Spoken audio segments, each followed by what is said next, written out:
Why, hello. If you're new here, I may be. If you're not, then you probably already know what time it is. I make a lot of art and book related videos.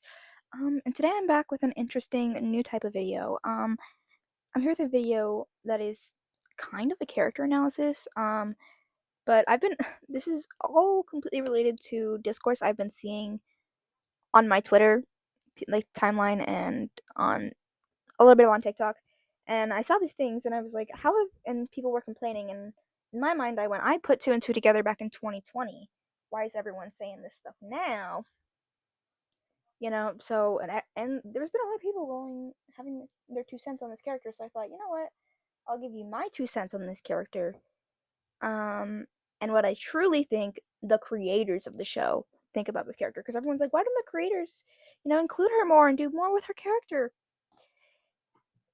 First of all, I'm not gonna lie, the creators are sexist. Second of all, they don't care about her. They genuinely don't care about her character. Anyways, the title of this video is kind of like ambiguous, but if you couldn't tell, today I'm gonna be talking about Suki from Avatar: The Last Airbender. Um, and my main topic is how she's only treated as a love interest throughout both the comics and the show. If you see me looking to my side, it's because I got really passionate and I wrote a whole script for this video. Yeah. Um, I just realized I cut my finger while I was shaving today. So yeah, I have my notes. I will probably ramble on. Those are just like my bullet points of what I want to talk to you about. And I want to say something before I get started. Suki is not my favorite character. But I do genuinely really love her character, and I wish personally they would do more with her character. But from what I've seen and from what I've collected, I don't think they will do anything more with their character. Like, I'm not going to lie, Bright hate women. They hate women. You can see it it's not always very easy to see, but you can see it throughout the writing in the show, in the comics, like in both series. You can tell that they much prefer to write male characters and to strengthen their male characters over how they treat their female characters. So that's kind of like the underlying point. Like, just because she's not my favorite character means I want to completely bash on her. I'm trying to say that, like, she deserves better, and the men suck. The men suck, and they don't see her the way the fans see her. And so everyone wanting her to be in more media and wanting her to actually be in the new Avatar movie, they don't care for her that much as a character to put her in the movie. I'm sorry. That's just not the kind of character she is and not how they built the character to be. And they genuinely do not care. So yeah. I'm gonna get a sip of water and I'm gonna continue into my points. I'm scared actually. I'm really nervous to do this. I've never made like a kind of like video essay kind of thing. I'm scared, and I'm scared for how people are gonna take this. But just know, I wish she gets better. I wish she got better at the character. I wish they did her better. They do her so dirty. Okay, so Suki was first introduced in the first season as a foil to Sokka's character.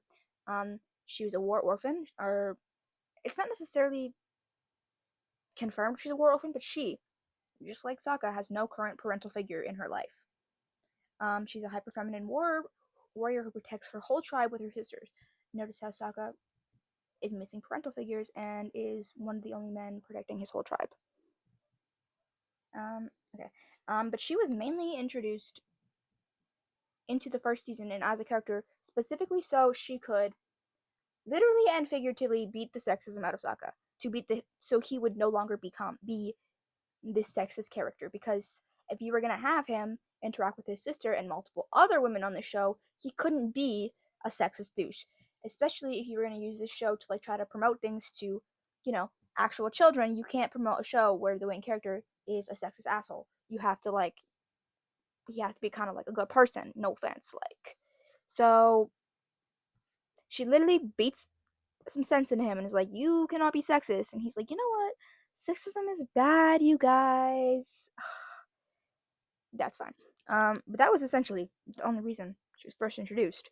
But eventually they decide, okay, we'll use her in the other seasons and in other episodes. Um, there are 61 episodes total of Avatar. Suki is only in 11 of those episodes.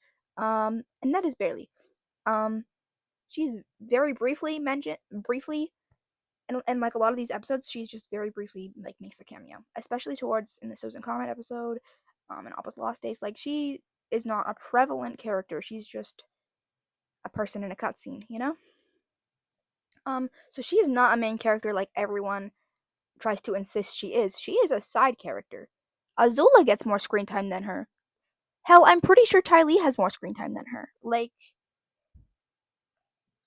she's like not a main character, which is why she's not being constantly utilized. She's a side character who just so happens to be really good at moving the plot in certain situations that almost so happen to be followed around men.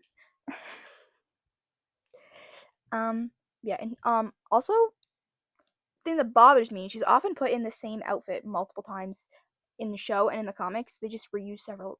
They reuse the same outfit for her over and over again. But Toph, Sokka, Zuko, Aang, they all get like good.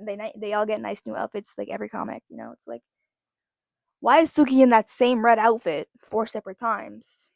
I get she's like more in you know involved in the Fire Nation, but like girl, wear something else. And like it's the same design for every outfit. I'm like it's just like in 3 different colors. I'm like, okay, we get it. You didn't want to design the character more.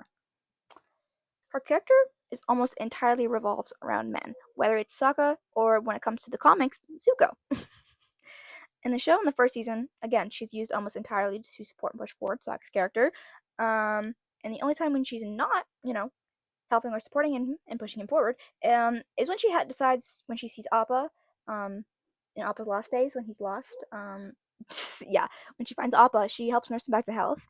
And then eventually Azula catches up to them, finds them, and she consciously makes the choice to fight back against Azula so Appa can escape, and that ends up in her getting captured and imprisoned. That's that is the only time, aside from moments in the Suki Alone comic, few moments that she does something to not that doesn't have any relation to the men in the story. And even so, that's the Avatar's bison. So it's like, and she's a Kyoshi warrior. But that was something she genuinely did out of the kindness of her heart, not because she kind of felt duty bound. But yeah, yeah.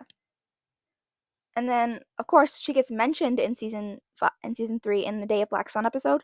The only reason she's mentioned is because Azula knows that it will make Sokka angry. It will entice him. It will make him do something rash, and it does. It does make him do something rash. She is only there for the man, y'all. For the man. She doesn't deserve it, y'all. She does not deserve it. Um. Okay. And then eventually, the show ends, right? And there are 6 comics that come after that. 6 full omnibus comics, and then there are other like mini comics like the Suki Alone comic. I just grabbed this one because I didn't want to hold like 50 books, but I can show you my other versions of the comics and what they look like and their sizes and stuff. But most of them are 3 issues. Each issue is about this long, about like 80-90 pages. And there are a few like individual issues. Yeah, like a comic. Okay, come on.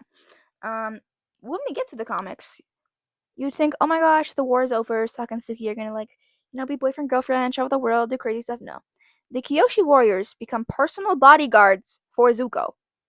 Ty Lee also joins the Kyoshi warriors and teaches them chi blocking, and they like become a little more better at like fighting because of the chi blocking. Yada yada, come see, come sa. But she ends up spending pretty much her every waking moment with Zuko, protecting Zuko. He gets in the first like a little bit of him time being Fire Lord. There's 3 separate assassination attempts on his life that the Kyoshi warriors had to stop. But she is just always together with him. And I believe even in the Promise, which is the first comic that comes out after, Sokka is alone doing his thing. He's actually hanging out with Toph because Aang Katara sent him to go be with Toph. They're like just I forget what the exact context of what they were doing, but they were trying to like spy on people, I believe. And all of a sudden, they come across not Sokka, they come across Zuko and Suki, and he's literally like, twin, I didn't realize you were with my girl. What's going on? Hey. She's like, oh yeah, we're bodyguard. Like, she's my bodyguard. And he's like, okay, twin. And then like there's like beef between like Zuko and like the entire gang throughout that entire comic, and it's like, ooh, their relationship is in shambles. And at this point, throughout that entire comic, I'd be shipping Zuko and Zuki. I'd be shipping Zuko and Suki. Like, they're giving chemistry. They have chemistry, okay? I can make a whole video about that too. Um, and then she pretty much is only throughout the entire comic. She's just only Sokka. But I'm getting confused with all these freaking names. She's only Zuko's bodyguard throughout most of the comics. She gets like 2 breaks to not be his bodyguard. Zuko's like, okay, you can go on like vacation. You can go on a break. Like you can go on vacation. You can go on a break. Um, and so instead of like going back to Kyoshi Island or doing anything else, she goes and she sees Sokka, and she just like is just hanging out with him, going on a date, constantly, literally attached to his hip.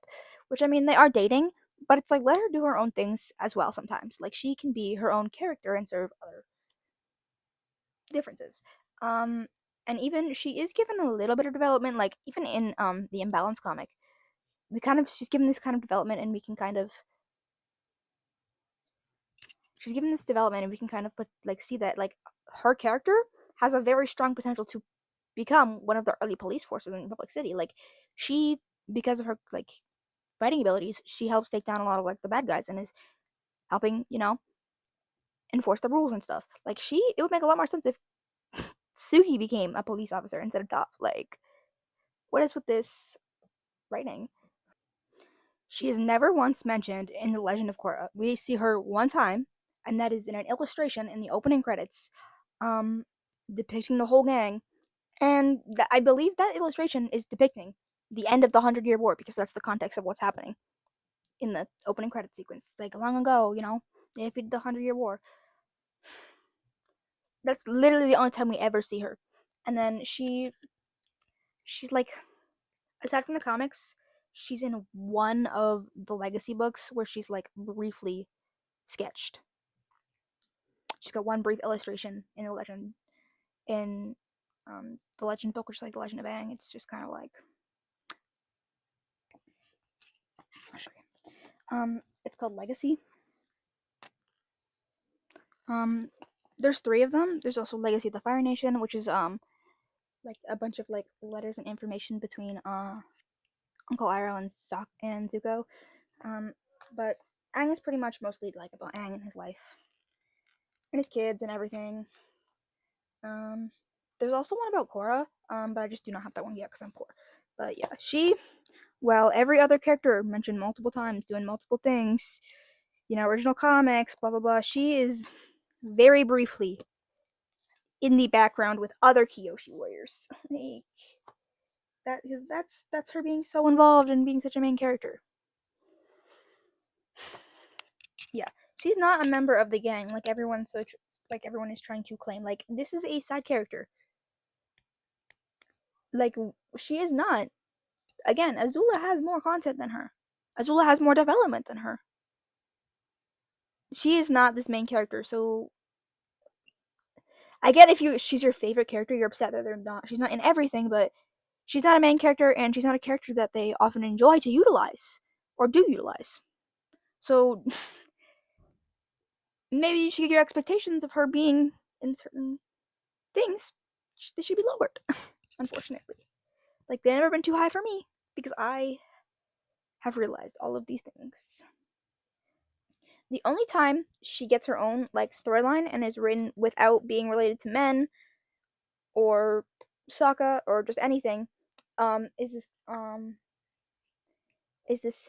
this like one shot comic Suki Alone, which basically is about her past. So like right after when so like one there's like a scene when she's a really little girl. There's another couple of scenes that happen right after Aang visits the island of Kyoshi, and when she decides that she's gonna go would take the Kyoshi warriors and go explore. Um, like so when they meet up in the Serpent's Pass episode, that's between the Kyoshi Warriors and the Serpent's Pass episode, that's like it's kind of like what happens. And then this also shows what happened to Suki while she was in the Boiling Rock prison, like what she was going through and what she did and all this fun stuff. And yeah, that's the only time they have ever tried to give her an ounce of personality and originality and character development. Is this. And guess what? This comic came out years ago. This comic came out in 2022, 2023, I think. This comic came out in 2021. Um, there was also technically three other ones that came out. There was Katara and the Pirate Slover, Toph Faith Monk's Metabending Academy, um, and then there's one about Azula as well. Azula and the Spirit Temple. These are literally just 80-page one shots about the female characters. I love Toph's the most, but I also love Katara's. They're all pretty good actually. Like it's really like great development for the women, and that's pretty much some of the best development they kind of get. Or you know what? Katara's favorite, then then Toph's, then Azula's, then Suki's. That's my ranking. But yeah, this is the only time she's ever given originality, and then she has not been seen since. Like, if I'm thinking about all the comics that have come out since, she has not been in them. She may have been in one, the Fire Nation Academy book, but I believe it was pretty much just Ty Lee. She was the only Kyoshi warrior we saw in that, and because she was getting Zuko to reconnect with May, to establish that, because they're at that point in the comics they're breaking up. They're broken up, but I think they're trying to establish that May might be Azumi's mother. But they have not confirmed Azumi's mother yet, so we have two options here. It's obvious that they do not want her to be a main character, and they do not want to make more content of her. Unless she's in a very brief cameo, or she's she's like a very small PNG in the very background of a fan art or an official art. um, Also, again, Bright have always hated women. They've always been subtle about it, but they've always shown that they don't really care for anyone but the protagonist. Like, especially in Aang, like that. Avatar: The Last Airbender is super sexist. Like, if you think about it, unfortunately. And once you start picking up on the small little bits of sexism and like inconsistencies in their writing, it it gets hard to not see it. And again, they already have so many main characters. They cannot let their female characters outnumber their male characters. They cannot let their main female characters outnumber their male characters.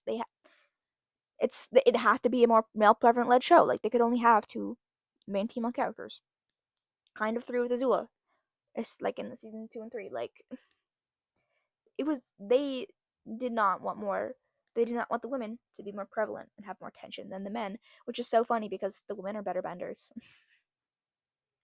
Um, yeah, and you can clearly see that they don't want to make her main character in their refusal to give her more stories or, actually include her in anything. Make her character development, make her have her own character instead of constantly being revolved around men or being a Kyoshi warrior. Like, I get that is a very prevalent part of her body, but like her part of her, like, her story.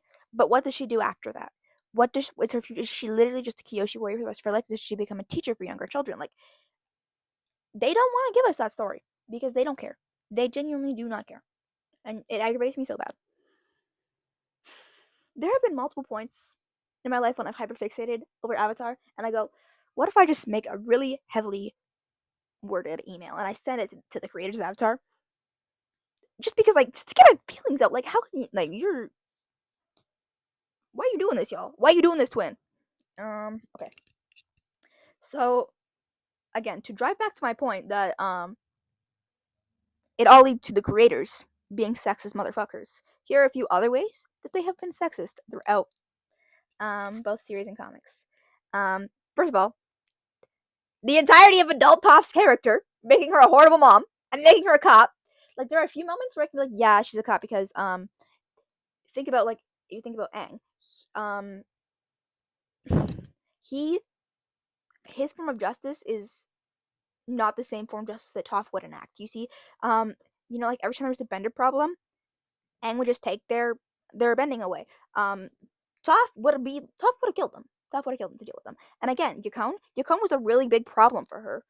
like a horrible problem for her. He tortured several of her officers. Like it was a horrible problem. And then there was the actual trial. Like and then she got tortured. She couldn't see. Like imagine being a blind woman and then you're all of a sudden your body's being controlled. Like no. And Aang just like takes this guy's powers away and like throws him off. No. And then again, bigger problem because then he has kids. And then we get him on. And then again, there's in the Imbalance comic, there's this crazy Bender lady trying to like lead a coup of Benders against non-Benders and trying to believe in Bender supremacy. Toph was like, "You gotta kill this motherfucker, Aang. You cannot. Like, you gotta deal with her." And Aang's like, "No, I'm just gonna take her bending." Also, taking away their bending is a violation. It's like literally violating who they are as a person. Like that is a vital part of them. Like imagine if Toph could no longer bend. She could no longer see with her limited sight that she has. Like PMO, TS PMO. Again, not okay. Another point is not showing us young Katara in the Legend of Korra, and oh I don't know, not giving her a statue, but everyone else gets statues, including Aang gets multiple statues. I get because he's the Avatar, but like everyone got a statue but Katara. You know, who's someone the girl who saved the Avatar from death multiple times. Make it make sense. That Mako Korra Asami love triangle in the first 2 seasons. I love Korrasami. Why did that man have to be there? And why was he like literally manipulating and using these women like that? That no. You clearly do not care about these women if you're just like having them play with feelings and tossing them side by side. Ugh. Um I don't know if this would necessarily be count as something that they showing that they like don't like women. But they put Korra through so much more torture and pain than they ever put Aang through. Like yeah, he lost his culture. Korra lost her ability to walk. She lost her ability to bend. She was strapped down and poisoned and almost murdered. She goes through, I would say, physically at least, way more than Aang ever did. Like, you did not need to physically torture her that much. I'm just like saying, like especially in season 4 when we see Korra alone and that like how she's truly battling in her depression. And like think back to season 1. After she loses her bending, her ability to bend everything but air bending, again she can't bend twice. Like after she loses that, she goes to a cliff, and she sees Aang. She was going to kill herself. She was going to jump off that cliff because she did not feel like she was a good avatar. She could only airbend and not do any other bending. She already felt like a horrible avatar before. She was going to end her life if Aang did not show up and restore her bending. Like, y'all didn't need to go that far. At least to me. Um, we're also given multiple female villains that are just cruel and unnecessarily cruel for no reason, and they have no backstory or development for, a reason for them to be that evil. You know, mainly the Earth Queen, and ooh, I forget her name, but she's the main villain of the Imbalance comic, the one who wants to push Bender supremacy. There's like, and it's really sad because she has a non-Bender daughter. It's like,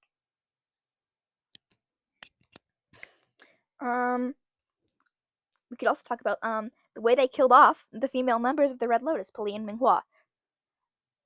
Electrocuted to death, and we saw that. Pali gets her head exploded. Not they didn't deserve to die, but didn't deserve to die like that. And also, we're allowed to see women being tortured and viciously murdered, but no, we can't see 2 women kiss. And then also, again, Katara's whole character. There are multiple moments when they are super sexist towards her. In the North and South comic, in the show, like in other comics, she infantilizes people like they infantilize her. It's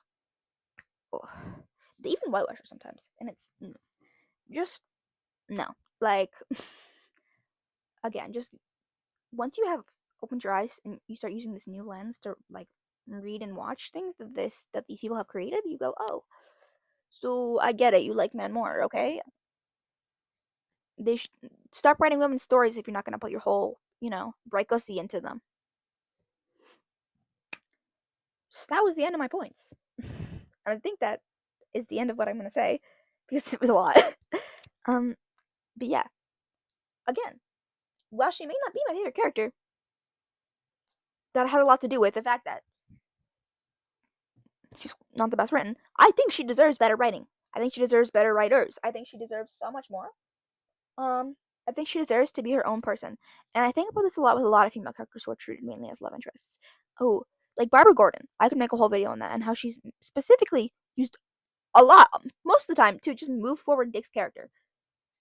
We don't need to see Barbara moving forward Nightwing's character. We don't need to see Barbara doing everything for Batman. Let her be her own person. She is her own person who has gone through her own things. Let women be their own women, be their own person, without having to be connected in some way to a man. Let them be themselves. Like, they don't need no man. Get these men away. Get these men away from me. Anyways, so yeah, those are my opinions. And that's kind of what I think. If you have a difference in opinions or other thoughts, feel free to share them in the comments below, and I would love to talk to you about them. Like, I just wanted to, you know, get what I thought and what I believe out here as a take. If you have your own personal take, I'd love to hear it, and I'd love to talk to you about it, because, again, this mainly had to do with Suki not being included in the new Legend of Aang movie that is being made. It got leaked on Twitter. Bro, that entire situation, I I could make another video on that. Like, but everyone's like, she was in 2 scenes. Like, not even. She was, like, in 2 frames. Like, 2 separate frames. Like, what's with the misuse of her character? They don't like her. They don't want to use her. They just don't. I'm sorry. Like, everyone's like, why can't they use her? Why isn't she in more? Blah, blah, blah. I don't think that they like her that much, unfortunately. I don't think they realize how big of a support she has, how much of a fan base she has. Um, I think that they just don't care, and they don't have the effort to care. Um, yeah. If you like this video, maybe consider giving it a thumbs up and maybe checking out some of my other stuff. I like to rant a lot, and do a lot of other stuff, and make lots of videos and talk. I yap so much. Someone mute me. Yeah. Hopefully I'll see you guys in my next video, which should be the final part of my Percy Jackson series. And yeah. See you guys later. Bye.